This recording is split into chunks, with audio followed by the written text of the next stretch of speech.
जय श्री कृष्णा। आप सभी को चातुर्मास के 38वें दिन की ढेरों शुभकामनाएं और भाद्रपद मास के तीसरे दिन की ढेरों शुभकामनाएं। प्रिय भक्तों, आज इस वीडियो के माध्यम से आप सुनेंगे श्री विष्णु पुराण में तीसरे दिन की कथा भाद्रपद मास में, और चातुर्मास के उपलक्ष्य में आप सुन रहे हैं श्री विष्णु पुराण प्रतिदिन। क्योंकि भगवान नारायण कहते हैं कि चातुर्मास में जितना आप भगवान के वृतांत सुनेंगे, विष्णु पुराण, विष्णु की लीलाएं, भिन्न भिन्न वृतांत आप सुनेंगे, उतना ही भगवान आपका कल्याण करेंगे। कल हमने सुना था कि किस प्रकार से इस सृष्टि का निर्माण हुआ। आपने सुना किस प्रकार से पृथ्वी को भगवान वराह का रूप धारण करके भगवान नारायण जल से ऊपर लेके आते हैं, पृथ्वी देवी का उद्धार करते हैं और तदोपरांत ब्रह्मदेव लोकों की रचना करना आरंभ करते हैं। आज के अध्याय में वर्णन आएगा अविद्या आदि विविध सर्गों का। तदोपरांत वर्ण व्यवस्था के विषय में जानकारी आएगी। फिर ब्रह्मदेव ने पृथ्वी विभाग को किस प्रकार से बांटा, अन्न आदि किस प्रकार से उत्पन्न हुए, अन्न का उत्पादन कैसे प्रारंभ किया ब्रह्मा जी ने, वह वर्णन आएगा। और उसके बाद मनु और शत्रुपा का वृतांत, जहां से कथा आरंभ होगी।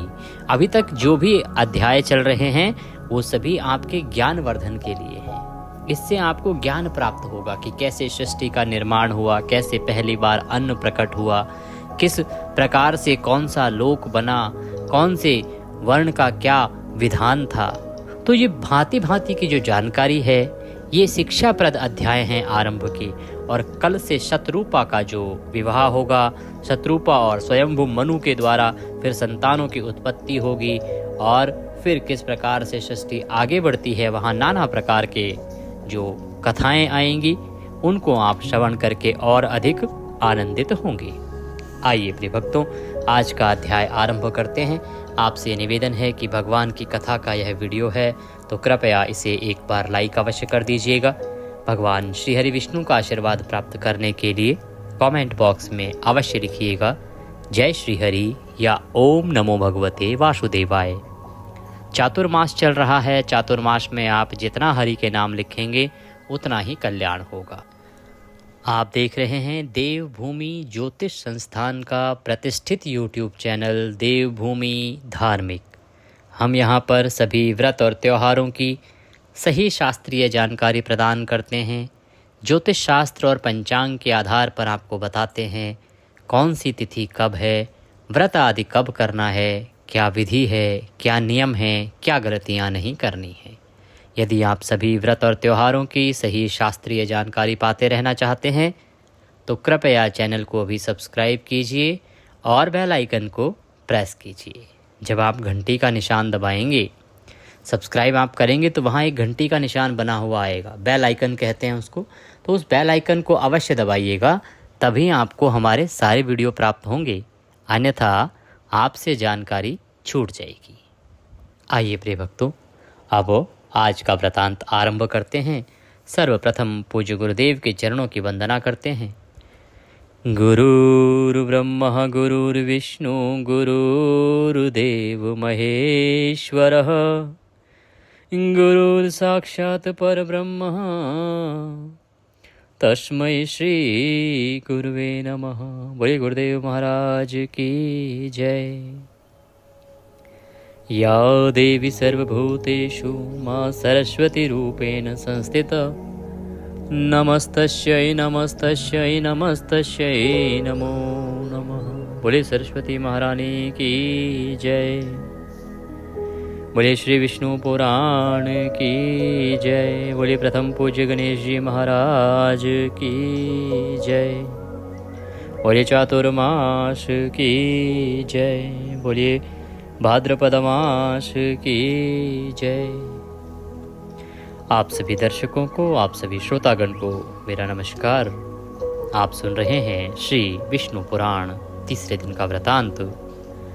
मैत्रेय जी बोले कि हे द्विजराज, पराशर जी, सर्ग के आदि में भगवान ब्रह्मा जी ने पृथ्वी, आकाश और जल आदि में रहने वाले देव, ऋषि, पितृगण, दानव, मनुष्य, तिर्यक और वृक्ष आदि को जिस प्रकार रचा, जैसे गुण, स्वभाव और रूप वाले जगत की रचना की, वह सब आप मुझे कहिए, मैं वह सुनना चाहता हूँ। तो मैत्रेय जी इस प्रकार से श्री पराशर जी से निवेदन करते हैं कि सृष्टि का निर्माण जिस प्रकार से ब्रह्मा जी द्वारा किया गया, उनका वर्णन कीजिए। पराशर कहते हैं कि हे मैत्रेय, भगवान विभु ने जिस प्रकार इस सर्ग की रचना की, वह मैं तुमसे कहता हूँ। सुनो, सर्ग के आदि में ब्रह्मा जी के पूर्ववत सृष्टि का चिंतन करने पर पहले अबुद्धि पूर्वक, अर्थात पहल असावधानी हो जाने से, जब आपने कोई भी काम शुरू करते हैं तो उसमें शुरुआत में कुछ गलतियां होती हैं। अब ब्रह्मदेव ने भी तो पहले ये काम नहीं किया था ना, तो अबुद्धि पूर्वक अज्ञानता के कारण पहल में अधिक सावधानी ना बरतने के कारण उनसे एक गलती हुई कि तमोगुणी सृष्टि का आविर्भाव हुआ। जो सृष्टि बनी, पहले जब उन्होंने शुरुआत की तो जो सृष्टि बनी वो तमोगुणी सृष्टि बनी।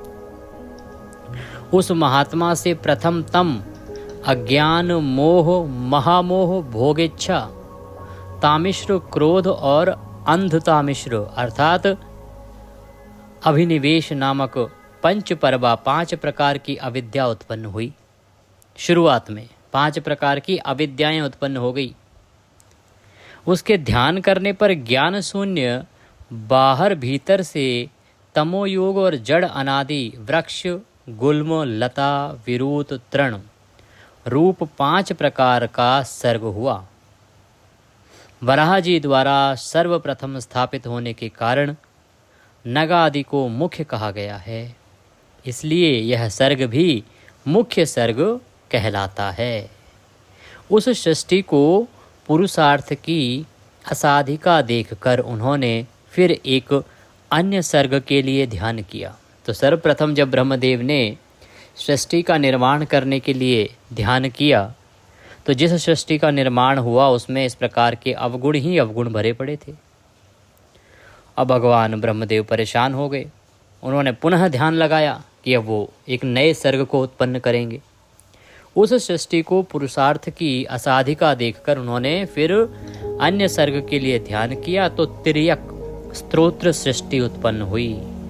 तिर्यक स्तोत्र सृष्टि उत्पन्न हुई। यह सर्ग वायु के समान तिरछा चलने वाला है, इसीलिए तिर्यक स्तोत्र कहलाता है। ये पशु, पक्षी आदि नाम से प्रसिद्ध है। प्रायः तमो में अर्थात अज्ञानी, विवेक रहित, अनुचित मार्ग का अवलंबन करने वाले और विपरीत ज्ञान को ही यथार्थ ज्ञान मानने वाले होते हैं। ये सब अहंकारी, अभिमानी, 28 वधों से युक्त आंतरिक सुख आदि को ही पूर्णतया समझने वाले और परस्पर एक दूसरे की प्रवृत्ति को नहीं जानने वाले होते हैं। उस सर्ग को भी पुरुषार्थ का असाधक समझ पुनः चिंतन करने पर एक और सर्ग उत्पन्न हुआ। जब दूसरा सर्ग उत्पन्न हुआ तो उसमें भी जो चाहिए था ब्रह्मदेव को पुरुषार्थ करने वाला पुरुष, वह प्राप्त नहीं हुआ। वह सृष्टि भी किसी काम की न थी। अतः पुनः ब्रह्मदेव ने चिंतन किया और तीसरी बार चिंतन करने पर एक और सर्ग उत्पन्न हुआ। वह ऊर्ध्व स्तोत्र नामक तीसरा सात्विक सर्ग ऊपर के लोकों में रहने लगा। वे ऊर्ध्व स्तोत्र सृष्टि में उत्पन्न हुए। प्राणी विषय सुख के प्रेमी, बाह्य और आंतरिक दृष्टि संपन्न तथा बाह्य और आंतरिक ज्ञान युक्त थे। यह तीसरा देव सर्ग कहलाता है। इस सर्ग के प्रादुर्भूत होने से संतुष्ट चित्त ब्रह्मा जी को अति प्रसन्नता हुई और जब तीसरा प्रयास किया उन्होंने, तो जो तीसरा सर्ग उत्पन्न हुआ जिसे देव सर्ग कहते हैं, तब इस प्रकार का मनुष्य उत्पन्न हुआ जिसके अंदर प्रेम भावना थी, जिसके अंदर भक्ति थी, सुख की भावना थी। जो बाहरी तथा आंतरिक रूप से ज्ञानी भी था, उसे ज्ञान भी था। तो इस प्रकार से ब्रह्मदेव को 3 बार उत्पत्ति करनी पड़ी और तीसरे सर्ग में जाके ब्रह्मदेव सफल हुए। और जब वो सफल हुए तो उन्हें बहुत अधिक प्रसन्नता हुई। ठीक वैसे ही जैसे कि आप इस प्रकार समझिए कि कोई स्टूडेंट है, वो किसी बड़े एग्ज़ाम की तैयारी कर रहा है, आईएएस बनना चाहता है। जैसे ही वो आईएएस कंप्लीट कर लेगा, उसका रिज़ल्ट आएगा कि हाँ उसने आईएएस फाइट कर लिया है, सोचिए कितना प्रसन्न होगा। छोटा उदाहरण ले लेते हैं, आपका बच्चा अभी बोर्ड में है, उसने अच्छा टारगेट अचीव करना है और जब वो अचीव कर लेता है तो कितना प्रसन्न होता है। ठीक उसी प्रकार से जो ब्रह्मदेव को चाहिए था वो तीसरे अटेम्प्ट में पूरा किया उन्होंने और वो बहुत अधिक प्रसन्न हुए। फिर इन मुख्य सर्ग आदि तीनों प्रकार की सृष्टियों में उत्पन्न हुए प्राणियों को पुरुषार्थ का असाधक जान उन्होंने एक और उत्तम सर्ग के लिए चिंतन किया। क्योंकि ब्रह्मदेव ने सोचा कि शुरू के जो 2 सर्ग हैं वो तो पूर्ण रूप से ही नेगेटिव हैं और एक सर्ग थोड़ा सा पॉजिटिव है, तो सृष्टि का संतुलन कैसे बनेगा। तो उन्होंने एक बार पुनः प्रयास किया, चौथा प्रयास किया इस बार। उन सत्य संकल्प ब्रह्मा जी के इस प्रकार चिंतन करने पर अव्यक्त प्रकृति से पुरुषार्थ का साधक अवार्क स्तोत्र नामक सर्ग प्रकट हुआ।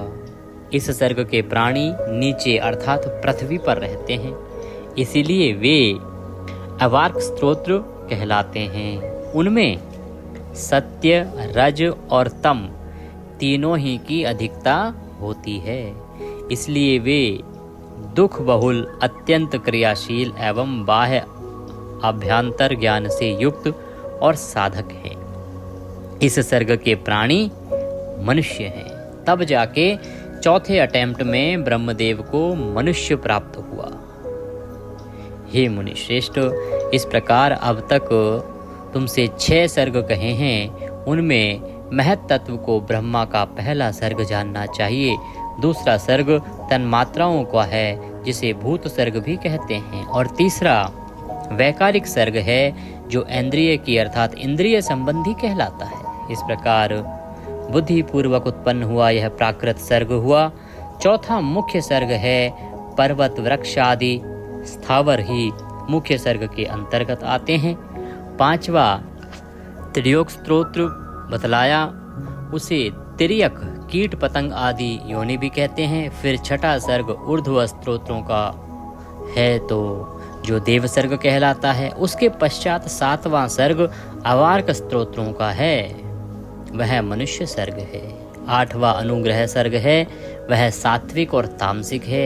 ये 5 वैकृत अर्थात विकारी सर्ग हैं और पहले 3 प्राकृत सर्ग कहलाते हैं। 9वां कौमार सर्ग है जो प्राकृत और वैकृत भी है। इस प्रकार सृष्टि रचना में प्रवृत्त हुए जगदीश्वर प्रजापति के प्राकृत और वैकृत नामक ये जगत के मूलभूत 9 सर्ग आपको सुनाए हैं। अब और क्या सुनना चाहते हो? तो मैत्रेय जी बोले, हे महामुने, आपने इन देवादिकों के सर्गों का संक्षेप से वर्णन किया। अब हे मुनिश्रेष्ठ, मैं इन्हें आपके मुखारविंद से विस्तार पूर्वक सुनना चाहता हूँ। कि आपने संक्षेप में तो समझा दिया, अब ये जो सर्ग हैं इनके विषय में मैं विस्तार से सुनना चाहता हूँ। श्री पाराशर जी बोले, हे मैत्रेय, संपूर्ण प्रजा अपने पूर्व शुभ अशुभ कर्मों से युक्त है, अतः प्रलय काल में सबका लय होने पर भी वह उनके संस्कारों से मुक्त नहीं होती। हे ब्राह्मण, ब्रह्मा जी के सृष्टि कर्म में प्रवृत्त होने पर देवताओं से लेकर स्थावर पर्यंत 4 प्रकार की सृष्टि हुई। वह केवल मनोमयी थी। फिर देवता, असुर, पितृगण और मनुष्य, इन चारों की तथा जल की सृष्टि करने की इच्छा से उन्होंने अपने शरीर का उपयोग किया। सृष्टि रचना की कामना से प्रजापति के युक्त चित्त होने पर तमोगुण की वृद्धि हुई। अतः सबसे पहले उनकी जंघा से असुर उत्पन्न हुए। जब ब्रह्मदेव ने सृष्टि का निर्माण आरंभ किया और साधना आरंभ की, तो सर्वप्रथम सृष्टि के निर्माण में ब्रह्मदेव की जंघा से राक्षसों का जन्म हुआ, क्योंकि उस समय तमोगुण कामना से उन्होंने साधना की थी, इसीलिए तमोगुण से राक्षसों का जन्म हुआ। असुर जो हैं उत्पन्न हुए। तब उन्होंने उस तमोमय शरीर को छोड़ दिया, क्योंकि भगवान ब्रह्मदेव का तब जो शरीर था वो तमो में था, और उन्होंने देखा इससे तो असुर उत्पन्न हो गए, तो उन्होंने वह शरीर छोड़ दिया। वह छोड़ा हुआ तमोमय शरीर ही रात्रि हुआ। जो रात्रि बनी, वो जो ब्रह्मदेव ने शरीर छोड़ दिया था अपना, वही शरीर रात्रि बन गया। फिर अन्य देह में स्थित होने पर सृष्टि की कामना करने वाले उन प्रजापति को अति प्रसन्नता हुई, और हे द्विज, उनके मुख से सत्व प्रधान देवगण उत्पन्न हुए। तदंतर उस शरीर को भी उन्होंने त्याग दिया। जब देव उत्पन्न हो गए, उस शरीर को भी ब्रह्मा जी ने त्याग दिया। वह त्यागा हुआ शरीर ही सत्व स्वरूप दिन हुआ, जिससे देवता उत्पन्न हुए थे, और फिर ब्रह्मा जी ने उस शरीर को त्याग दिया, वही दिन हुआ। इसलिए रात्रि में असुर बलवान होते हैं और दिन में देवगणों का बल विशेष होता है। फिर उन्होंने आंशिक सत्व में अन्य शरीर ग्रहण किया और अपने को पितृवत मानते हुए अपने पार्श्व भाग से पितृगण की रचना की। पितृगण की रचना कर उन्होंने उस शरीर को भी छोड़ दिया। वह त्यागा हुआ शरीर ही दिन और रात्रि के बीच में स्थित संध्या हुई।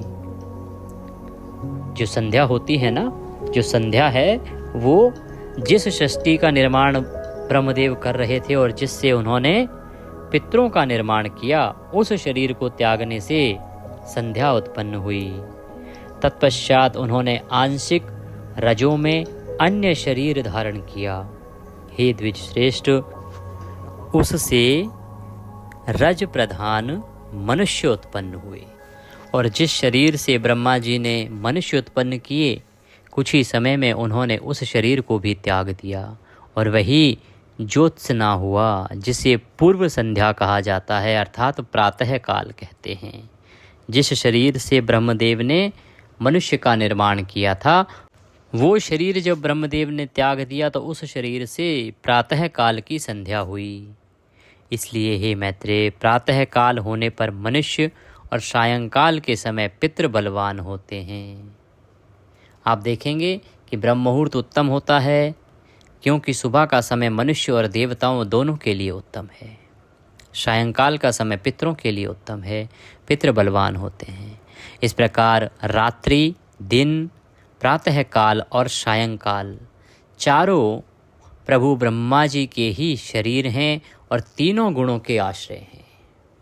ये जो निर्माण हुआ है सुबह शाम का, रात और दिन का, ये ब्रह्मा जी के भिन्न भिन्न चार शरीर हैं। जैसे जैसे ब्रह्मा जी ने सृष्टि का निर्माण किया, उन शरीरों के द्वारा ही ये सभी उत्पन्न हुए हैं।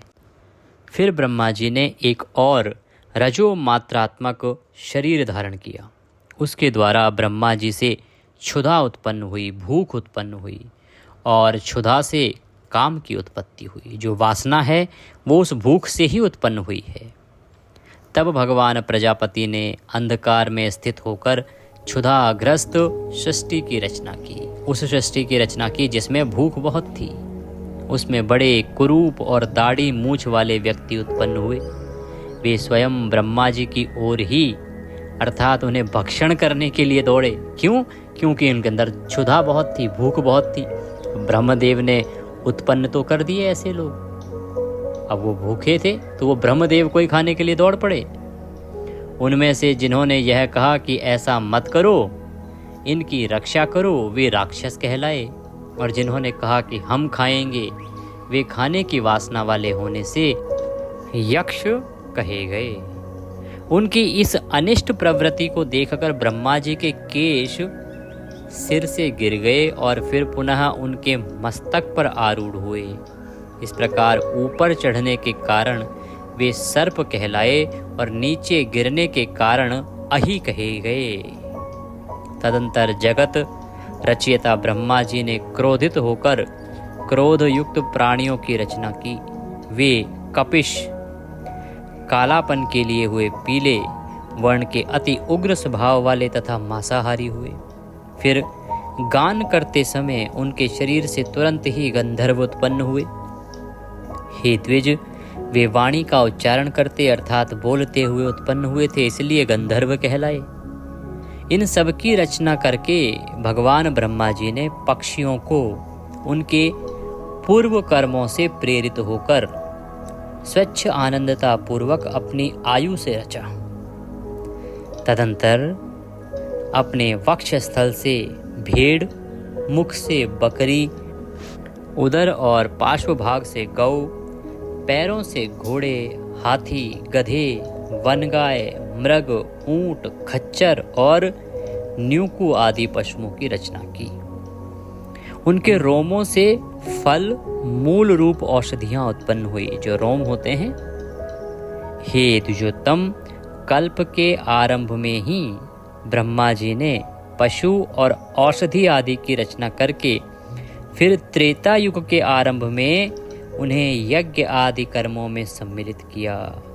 तो जो औषधि आदि जो बनाई गई थी वो बहुत सी चीज़ें पहले यज्ञ कर्मों में सम्मिलित नहीं थी। जब त्रेता युग आया तब ब्रह्मा जी ने उन्हें यज्ञ कर्मों में सम्मिलित किया। गौ, बकरी, पुरुष, भेड़, घोड़े, खच्चर और गधे, ये सब गांवों में रहने वाले पशु हैं, जंगली पशु हैं। श्वापद, श्वापद का अभिप्राय है व्याघ्र। जो व्याघ्र होता है, 2 खुर वाले वनगाय, हाथी, बंदर और 5वें पक्षी, 6ठे जल के जीव तथा 7वें सरीसृप आदि। फिर अपने प्रथम पूर्व मुख से ब्रह्मा जी ने गायत्री, ऋक, त्रिव्रत सोम, रथंतर और अग्निष्टोम यज्ञों को निर्मित किया। दक्षिण मुख से यजु, नैष्टुप छंद, पंचदशोस्तोत्रम, बृहत्स्तामा तथा उक्त की रचना की। पश्चिम मुख से साम, जगतीक्षंद, सप्तदशस्तोत्रम, वैरूप और अतिरात्र को उत्पन्न किया तथा उत्तर मुख से उन्होंने 21 स्तोत्रम, अथर्ववेद, आप्तोर्यमाण, अनुष्टुप छंद और वैराज की सृष्टि की। इस प्रकार उनके शरीर से समस्त ऊंच नीच प्राणी उत्पन्न हुए। उन आदिकर्ता प्रजापति भगवान ब्रह्मा जी ने देव, असुर, पितृगण और मनुष्यों की सृष्टि कर तदंतर कल्प का आरंभ होने पर फिर यक्ष, पिशाच, गंधर्व, अप्सरागण, मनुष्य, किन्नर, राक्षस, पशु, पक्षी, मृग और सर्प आदि संपूर्ण नित्य एवं अनित्य स्थावर जंगम जगत की रचना की। उनमें से जिनके जैसे जैसे कर्म पूर्व काल में थे, पुनः पुनः सृष्टि होने पर उनकी उन्हीं में फिर प्रवृत्ति हो जाती है।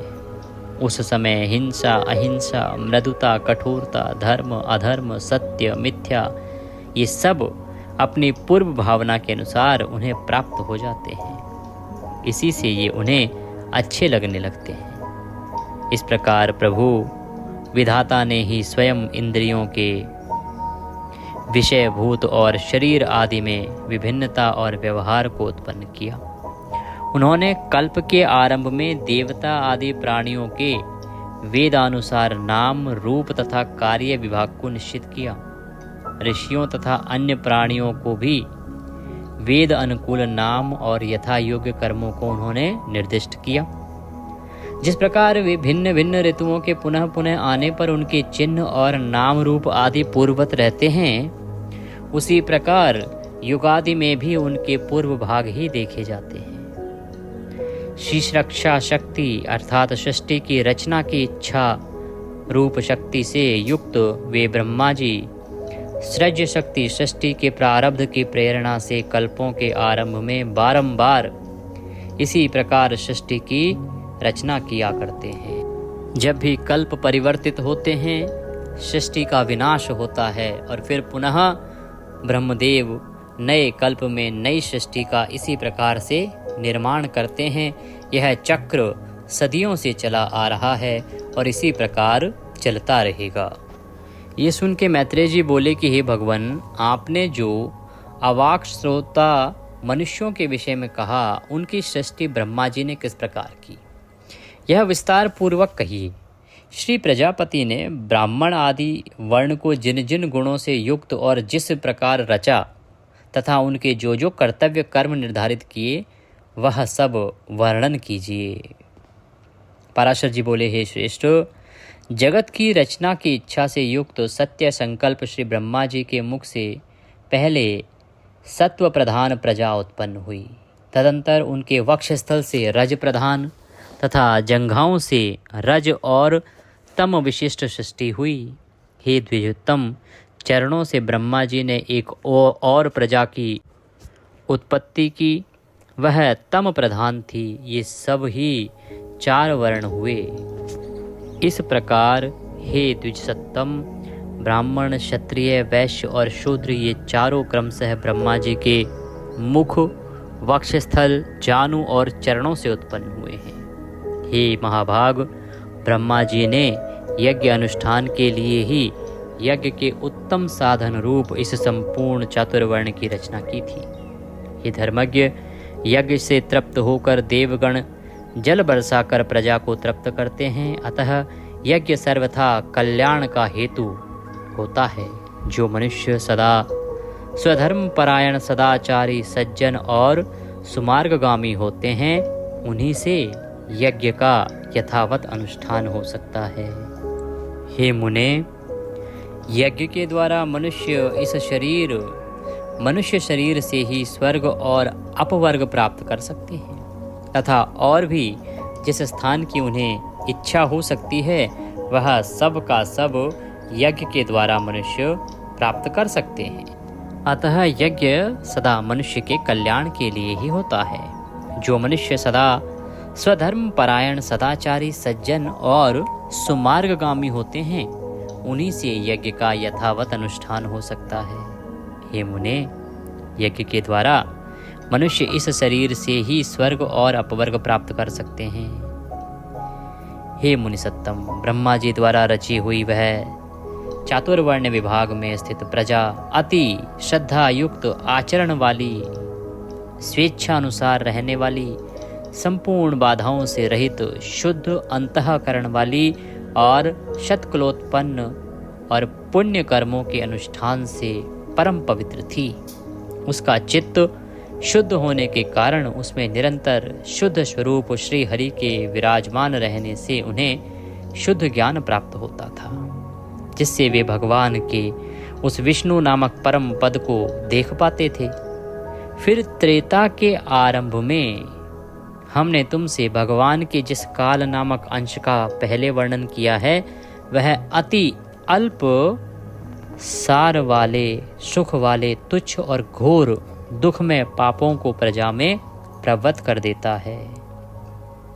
तो क्या हुआ कि आरंभ में जब युग आरंभ हुआ, सृष्टि हुई, तो उस समय तो बड़ी ही सुखद सृष्टि हुई थी। क्यों? क्योंकि तब तक ब्रह्मदेव ने क्षुधा, काम आदि जो भोग के विषय हैं, उनको मनुष्य के अंदर नहीं डाला था। इसीलिए तब तक मनुष्य बड़ा ही शांत चित्त, भगवान की भक्ति में लगा रहने वाला, धर्म परायण हुआ करता था। लेकिन जैसे ही त्रेता युग आया, त्रेता युग के आरंभ में ही उन्होंने पुनः सृष्टि में कुछ फेर बदल किए। कहते हैं कि हे मैत्रेय, उससे प्रजा में पुरुषार्थ का विघातक तथा अज्ञान और लोभ को उत्पन्न करने वाला राग आदि को रूप अधर्म का बीज उत्पन्न हो जाता है। तभी से उसे वह विष्णु पद प्राप्ति रूप स्वाभाविक सिद्धि और रस उल्लास आदि अन्य अष्ट सिद्धियां नहीं मिलती। उन समस्त सिद्धियों के क्षीण हो जाने और पाप के बढ़ जाने से फिर संपूर्ण प्रजा द्वंद्व, हास और दुख से आतुर हो गई। तब उसने मरुभूमि, पर्वत और जल आदि के स्वाभाविक और कृत्रिम दुर्ग तथा पुर तथा खरवट आदि स्थापित किए। हे महामते, उन पुर आदि में शीत और धाम आदि बाधाओं से बचने के लिए उसने यथा योग्य घर बनाए। इस प्रकार शीतोष्ण आदि से बचने का उपाय करके उस प्रजा ने जीविका के साधन रूप कृषि तथा कला, कौशल आदि की रचना की। हे मुने, धान, जौ, गेहूँ, छोटे धान, तिल, कांगनी, ज्वार, कोदो, छोटी मटर, उड़द, मूंग, मसूर, बड़ी मटर, कुल्थी, राई, चना और सनसे, ये 17 ग्राम्य औषधियों की जातियां हैं। ग्राम्य और वन्य दोनों प्रकार की मिलाकर कुल 14 औषधियां याज्ञिक हैं। उनके नाम ये हैं: धान, जौ, उड़द, गेहूँ, छोटे धान, तिल, कांगनी और कुल्थी। ये 8 तथा शामाक अर्थात समा, नीबार, वनतिल, गवेधु, वेणुयव और मरकट अर्थात मक्का, ये 14 ग्राम्य और वन्य औषधियाँ यज्ञ अनुष्ठान की सामग्री हैं और यज्ञ इनकी उत्पत्ति का प्रधान हेतु। 88,000 उध्वरेता मुनि, उनका जो स्थान बताया गया है वह गुरुकुलवासी ब्रह्मचारियों का स्थान है। इसी प्रकार वनवासी वानप्रस्थों का स्थान सप्तऋषिलोक, गृहस्थों का पितृलोक और सन्यासियों का ब्रह्मलोक है तथा आत्मानुभव से तृप्त योगियों का स्थान अमरपद अर्थात मोक्ष है। जो निरंतर एकांत सेवी और ब्रह्म चिंतन में मग्न रहने वाले योगी जन हैं, उनका जो परम स्थान है उसे पंडित जन ही देख पाते हैं। चंद्र और सूर्य आदि ग्रह भी अपने अपने लोकों में जाकर फिर लौट आते हैं, किंतु द्वादशाक्षर मंत्र अर्थात ओम नमो भगवते वासुदेवाय का चिंतन करने वाले अभी तक मोक्ष पद से नहीं लौटे। अर्थात जो मनुष्य ओम नमो भगवते वासुदेवाय का जाप करता है उसे अवश्य मोक्ष प्राप्त होता है। बोले विष्णु भगवान की जय। इसी के साथ यह आज का अध्याय यहाँ पूर्ण हुआ। कल हम सुनेंगे इससे आगे का वृतांत, जिसमें अब स्वयंभू मनु का निर्माण होगा और मनु के आने के बाद शत्रुपा और उनका विवाह होगा तथा वो सृष्टि को आगे बढ़ाएंगे। प्रिय दर्शकों, इसी के साथ अवश्य सुनिएगा भादों की कथा भाद्रपद मास महात्म्य, जो कि इसके बाद 8:30 बजे आएगा। बहुत ही उत्तम प्रसंग वहाँ चल रहा है, कलयुग का वर्णन है, जिसे आपको अवश्य सुनना चाहिए। और सुबह आपने अवश्य ही सुन लिया होगा चातुर्मास महात्म्य, जिसमें अयोध्या के विषय में वर्णन चल रहा है कि अयोध्या धाम कब जाना चाहिए, कैसे तीर्थ करना चाहिए, वहाँ पे कौन कौन से उत्तम स्थान हैं जो अत्यंत पुण्यदायी हैं। बोले विष्णु भगवान की जय।